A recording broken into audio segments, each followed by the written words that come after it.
right, guys. Brundage Bone just pulled in. They're getting set up.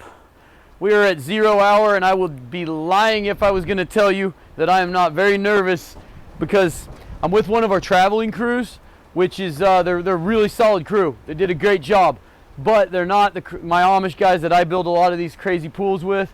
So, you know, it's just that little bit of unknown, all that false work holding up all this weight. The light deck I'm very, very comfortable with. The walls are they're the Nudura ones. We've only used them a couple times. They're a little faster on the finish side. They're a lot slower on the forming side, but all the way to that wall, all the way around, is just all on our false work. I'll take you down there in a sec and show you what we got. I'm pretty comfortable. It's not exactly how I would have done it by myself or with my Amish guys, but it's 90% of that, and all the things I was concerned about when they got done, we've rectified. So I can find no reason to delay any longer, but I am nervous. Pucker factor, I said it was a 9.4. I'm gonna say it's a 9.6, at least right this second. You can see we've got our big buck back here for the window. Once we get to the bottom grade of the window, vibrating and everything else, I will stick that buck in there. The screws are already started. We just zip it in. So we got my vibrator all wired up down here. We've got another buck that's in pieces on the outside because all the zonts and zuckles are in the way to put it in one piece. So once it's up on that side, we'll have to frame that in real quick as we go.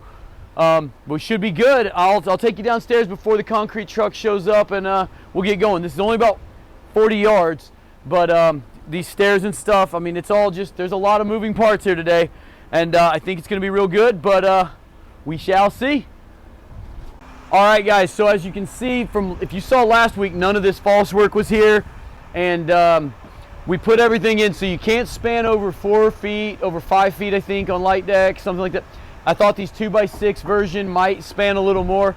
Talked to light deck, didn't feel good about it. So we got one that's 4 foot span at the very deep end. The rest of them are a little over that, so we'd run a stiff back down the middle, and then we short it. Like I said, I didn't really love how these guys short it just to the piling. I didn't want it kicked. We put ledger locks in, I think we're golden.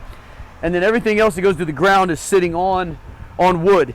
And on that wood, it's not, the sand is actually pretty compressive once it's actually settled. So I'm not worried about any of that pushing down. And you can see up here, all this green board is lagged with big 3/4 inch lags into the board. I worried about them rolling or peeling out under the pressure, so we put another 2x4 under there, screwed into it under the plywood, and we have every kicker that's kicking down into stuff so it can't roll. And that was the only thing I was really concerned about, is sheer strength wise. I think the lags and everything are great, but if they tried to yank it out of these treated pilings under the wrong kind of situation, and all the way around the perimeter, we got stiff back tees anywhere there's not an X brace already through bolted and holding it on. I think we're ready, guys. You never know for sure on a deal like this. If it was on the ground, I would have slept like a baby last night, but as it is, we're gonna hit it up right now, and you guys keep your fingers crossed. See how it goes. Hey guys, one thing you guys talk about a lot of times, wanting to know what I'm doing. There's nothing in any kind of requirements on the plumbing. You can just stick the pipe through the wall. Our fittings on these gunite style monopore pools, the ones that are not getting a liner, they actually go inside of a 2-inch pipe. So this is your penetration sleeve effectively in all our plumbing. But the actual fitting, the finished fitting on the inside of the wall, is called an insider. It goes inside of a 2-inch fitting. But one thing I like to do, belt and suspenders, as I take these water stops, you know, like I said, I've gone over them a million times, and I drill out a hole with it's a 2.5-inch hole saw, which is exactly the right size for a 2-inch pipe, okay? And I'll just drill a hole here, and it'll seat down in there kind of nice. You don't have to glue these, supposedly. They are friction fit, but I like to just put a little dab of glue around it, okay? No primer, because again, you don't have to glue it at all. And then once you, okay? And that puts it in the wall. You know, my concrete is right about here, so and now that's just gonna make the water work considerably harder to ever get out. We do that, we stick them in the wall. This pool, I'm gonna show you guys in a second, it's just a little different. Normally I just run them wild out the back of the wall, and then I plumb everything in the overdig.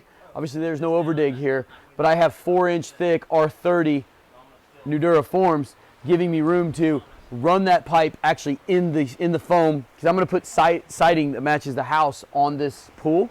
so you won't see any of the pipe. It'll actually be embedded in the ICF. So I'm actually just going out to the plywood, and then I'll trim it off just enough to get it in the wall after the pour, but they're not going to be running wild. But anyway, that's as easy as that is. Did the same thing to our linear main drain here. I got 3 of them. We'll poke that through the light deck, get this right to grade, and that's how it works. Pretty simple. Okay, so the concrete plant had a little problem the first thing in the morning and showed up about an hour late, which kind of gave us a little bit of downtime to get our minds right. When we started, the first thing we did was fill up around that window so we could put that buck in. That's what we were doing there at the beginning. Vibrated it in real good, so we got basically up to the bottom grade of the window, and then we placed the buck while I kept pouring along the wall. And then you can see Jack right behind me vibrating down into it. And then Austin, after they got the window put in, he would vibrate with a larger vibrator up under the mono to get the concrete to flow outward as much as he'd like, to where he could start that edge along the bottom. And you can see him tapping with the rubber mallet. You'll see me doing that a lot as well. When it comes to pools or finished walls that you actually want to be pretty, the vibrator takes the air out of the entire core of the pool, of the wall, but it might end up leaving some bubbles on the edges. And so after the vibrator goes through, tapping it with a rubber mallet or a hammer thoroughly will tend to knock all the bubbles off of the wall, giving you a creamier, silkier finish to the wall when it matters, like in a pool or for architectural walls that we used to do a lot of.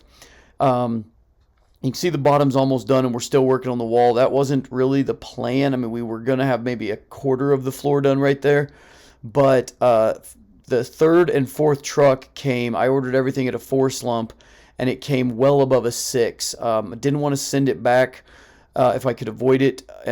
Talked to the plant, really got on them about, proper mix. The mud was beautiful, except 2 of the drivers got their trucks way too wet, so we had to do the floor. You can see here, I'm on truck 5 and I'm topping out the wall. It all worked out okay, but it kind of messed with our plan. We did run into just a couple very small issues with the way we had it braced, where we kind of had to slow our roll in the middle and go back and put a few more kickers on. Got some things that kind of startled me between trucks 2 and 3. But luckily we noticed it and got it fixed before it was a real problem. But it did make me kind of vibrate a little less right along this wall. Didn't tap along the top, and you'll see here in a minute what that resulted in, which is just a little more work on the finish.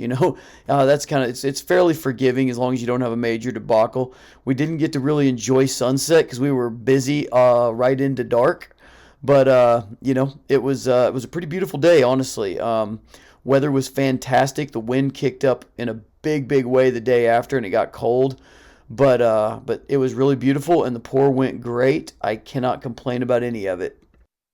All right, guys. Austin and his guys got up early this morning because they're heading home. They got everything stripped, and now kind of the best part, the part nobody's been able to see. I'm going to pull a window paper here. This is always exciting. Everybody's been walking by on the beach all week, has no idea this is here.